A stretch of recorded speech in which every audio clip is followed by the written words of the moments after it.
All right, we are back. So a few weeks ago, I put out beginner videos on snatch and clean and jerk. Before I went any further, I wanted to put out a video talking about how I classify beginner, intermediate, advanced, elite. And so this is no numbers. This is just technical proficiency. That's just like, I think, the easiest way to objectively understand where we kind of line up as lifters, if we're technically proficient or not. And one of my bigger goals with this was to lower the standard of what people believe when it comes to being a beginner, elite, or advanced. I think most people, where they would consider themselves, a beginner, I consider them advanced. I think we're very critical, especially in like our perfectionist weightlifting culture of, unless I can snatch this number or lift this number or lift as good as this person, I'm still a beginner. So I wanted to lower the standard a little bit because I think it's just way too high. Also, if you try to give any beginner lifter all of the technical pieces to a snatch, clean, and jerk when they first start, it's very overwhelming. There's a lot to it. So this way, they're learning information as they go, but it's information they can directly apply to themselves and understand and comprehend. So first is beginner. So I have three points where if you check these boxes, you are no longer a beginner. And you'll notice that this might seem like the standard is very low, but this is just how I look at it. If you can get the bar overhead and you can get into a full lift, you can snatch and get all the way down to the bottom. You can clean, go all the way down to the bottom, that kind of thing. You are considered an intermediate. And the last one, understanding the lifts, that's kind of a bonus. The reason why I have that is it's good for a beginner to understand what the lifts look like. So if I asked you, which one has the wider grip, I hope you say snatch. That is the idea of that. And the reason for that is I want a lot of people to watch videos of snatch, clean, and jerks. I want you to know what it looks like. The reason why is if I ask somebody to paint a picture of mountains for me, but they have never seen a mountain before, it's going to be really tough. It's going to come out pretty bad. So that's why we want to understand a little bit of the lifts before we do them. Because I think a lot of people, especially I've worked with, they come in not knowing what the snatch, clean, and jerk is. Totally okay, but we want to also have some basic understanding of what those lifts are and what we're learning. So that's going to be a lot on the athlete to try to go look at videos, or even the coach a little bit, just to play videos in the background of training. I think a lot of coaches like to do that. I do it especially a lot. I want my beginners to watch a lot of weightlifting content. That's going to help them a whole lot understand I see the basic movement pattern of the lift. But going back to this, standard's very low for beginner. And that's the way I think it should be. I think the standard for understanding if we're a beginner, intermediate is sometimes way too high, especially in just terms of technique. So you can probably get all of this done between 3 and 6 months, even less or even more, depending on how often you train as a beginner, your background already, if you have good, body awareness already or anything. Moving on to intermediate, a basic outline of the bar curve. That's really the biggest thing. If you have a basic outline of what the bar curve is, so the bar comes in, goes out a little bit, but doesn't really go out much further than your starting position from the start position. And it goes overhead, obviously, and hooks over. You are essentially now advanced. That's really about it. That's a little bit harder than it initially sounds. But all my videos for intermediates are going to be addressing going over the bar curve. Last one's body awareness. This includes a couple things such as, do you understand how to have good balance, keeping your feet flat on the floor through the pull? You have a tight back, tight lats? Do you keep your chest up a little bit? Do you have just good positional awareness, that kind of thing? That I think is going to be a big key for body awareness. And that one, some of that can even go into advanced, I would say, but I keep it there just because those two will go pretty hand in hand.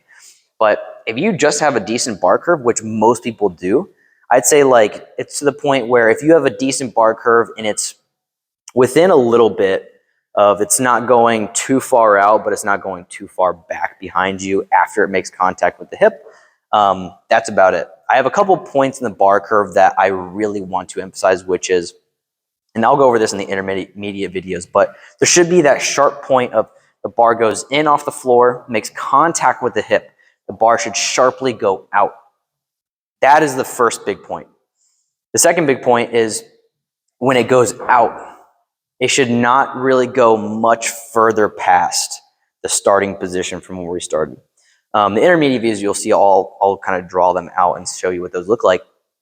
But that's just the basics of what I look for in that bar curve. I look for 2 points. And if you pass on those 2 points, now we're in the intermediate where we're just going to focus not as much on the big picture, but smaller things like error correction. Because you can still have a good bar path and a bar curve and still have a couple things going wrong. And that's where we're going to get more specific on those smaller things.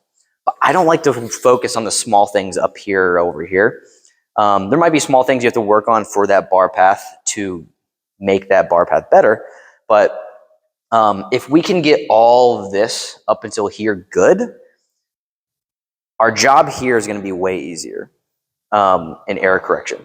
Because a lot of these errors are going to sort themselves out if we just go for these points. By the time we get to here, it'll be a whole lot nicer. Error correction is going to be a whole lot of things. It's just going to be dependent on the person. But I think the biggest goal is getting them competent to be here, because a big aspect of weightlifting, yes, is technique.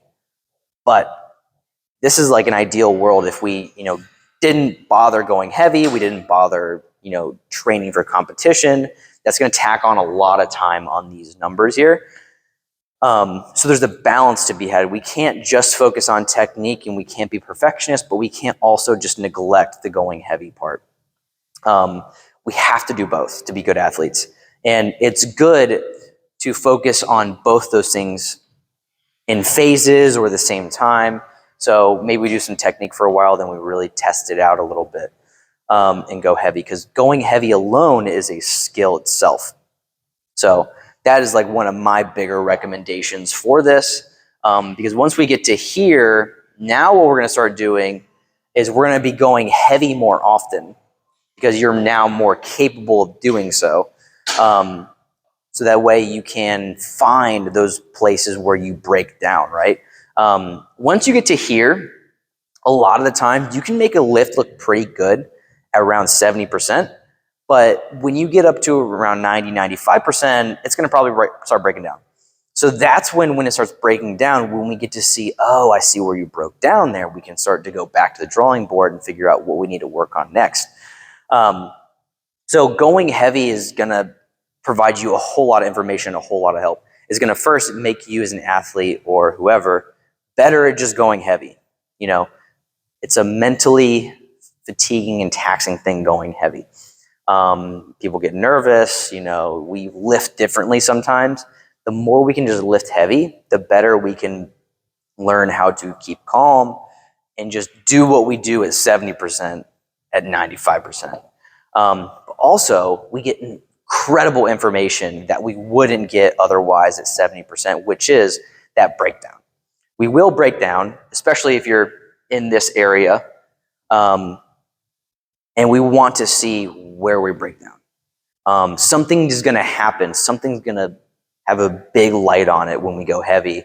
Like, we need to fix that. And so we can go back to fix that. That's why with my athletes a lot, we go heavy about once a month on something. It might be like a complex, it might be a variation or the full lifts, but that going heavy is invaluable information. Also, it kills 2 birds, even 3 birds with 1 stone of just improving your athletic performance. So yes, this is all good and technique is good, but we do have to go heavy. We have to lift hard and all that stuff. That is going to help a lot of this stuff, but it's also going to slow this down.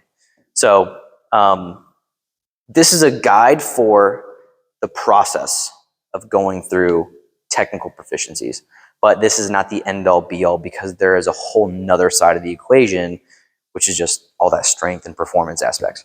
The last thing is automaticity. This is where you forget about anything technical and you just be automatic. You just let the body take over, brain shuts off. We just lift as hard as we possibly can because we know what we're doing right there. But this is probably going to take the longest amount of time because, as I said earlier, you now have to start implementing more harder training into it. So getting those technical pieces and applying them to the heavier weights is going to be harder. It's going to be a very slow process of like, you'll get heavier and heavier as you go down here. I will talk about a lot of that stuff in more bits and pieces as we go on, but that is about it for now. There's going to be more videos really discussing the bar curve, and later on in advance, more error correction stuff, the smaller stuff that's going to really help people out becoming a more well-rounded technical athlete. Anyways, that's about it. See you in the next one.